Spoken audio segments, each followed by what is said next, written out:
நம்மளோட ஆரி கிளாஸ் 8 இது. இந்த கிளாஸில் நம்ம வீட் பீட் எப்படி ஸ்டிச் பண்ண போகிறோன்னு பார்க்க போகிறோம். ஆக்சுவலி மற்ற பீடுக்கும் இந்த பீடுக்கும் டிஃப்ரெண்ட் இருக்கும். இந்த பீட் மட்டும் கிடையாது, இதே மாதிரி லென்த்தாக இருக்கிற பீட்ஸ் எல்லாமே நம்ம எப்படி ஸ்டிச் பண்ணணும்னா இந்த மெத்தடில் தான் ஸ்டிச் பண்ணணும். இன்றைக்கி வீட் பீட் ஸ்டிச் பண்ணி காட்டியிருப்பேன், தெளிவாக காட்டுறேன், சொல்கிறேன், கேட்டுக்கோங்க. ஆக்சுவலி பீட்ஸ் கோக்குற நீடில் எடுத்துக்கிறோம், நார்மல் சிவிங் த்ரெட் எடுத்துக்கிறோம்.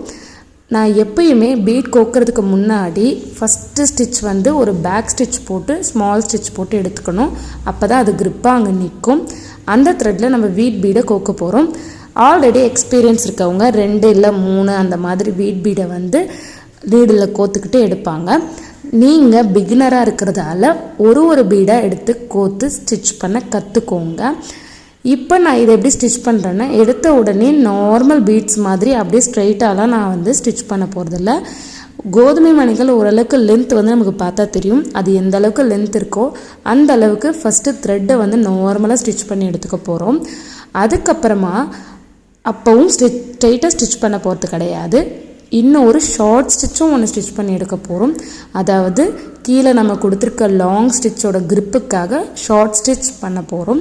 அதுக்கு மேலே தான் இந்த கோதுமை மணியை கோக்க போகிறோம். கோத்துட்டு அதுக்கப்புறமா நம்ம வந்து அதை ஒரு ஸ்டிச்சும் அது ஸ்ட்ராங்காக இருக்கிறதுக்காக ஷார்ட் ஸ்டிச் ஒன்றும் போட போகிறோம்.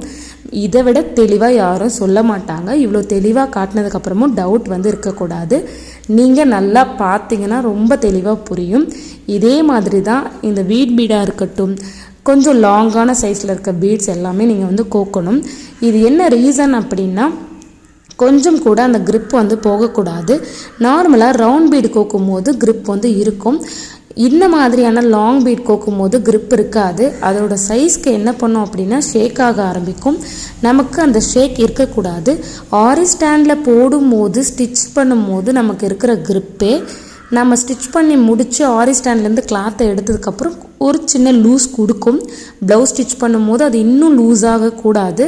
அதனால் நம்ம ஆரி ஸ்டாண்டில் இருக்கும் போதே ஸ்டிச்சிங் வந்து ரொம்ப க்ரிப் ஸ்ட்ராங்காக இருக்கணும். அப்போ தான் நீங்கள் அதை ரிமூவ் பண்ணும் போதும், அதாவது ஆரி ஸ்டாண்டை விட்டு கிளாத்தை எடுக்கும் போதும் அதில் இருக்க கோர்த்துருக்க மணிகள் வந்து உங்களுக்கு லூஸாக தெரியாது, அங்கே இங்கே ஆடாது, நல்லாயிருக்கும். இது ஸ்ட்ராங்காக இருக்கிறதுக்காக தான் நாம் வந்து லாங் ஸ்டிச் கொடுத்து அடியில் ஒரு ஸ்டிச்சை கொடுத்து மேலே இந்த பீட்ஸை கோக்குறோம். இந்த கிளாஸ் உங்களுக்கு புரியுதுன்னா கண்டிப்பாக கமெண்ட் பண்ணுங்கள். நெக்ஸ்ட் கிளாஸ் போட எனக்கு கொஞ்சம் இன்ட்ரெஸ்டிங்காக இருக்கும். நீங்கள் பார்த்தீங்கனாலே தெரியும், பீட்ஸ் வந்து இங்கே அங்கே நகராது, ரொம்ப ஸ்ட்ராங்காக இருக்கும். லாஸ்ட்டாக எண்ட் நாட் போட்டு எடுத்துக்கிட்டேன். இதே மாதிரியே நீங்கள் வந்து கோத்து பாருங்கள். அடுத்த கிளாஸில் பார்க்கலாம்.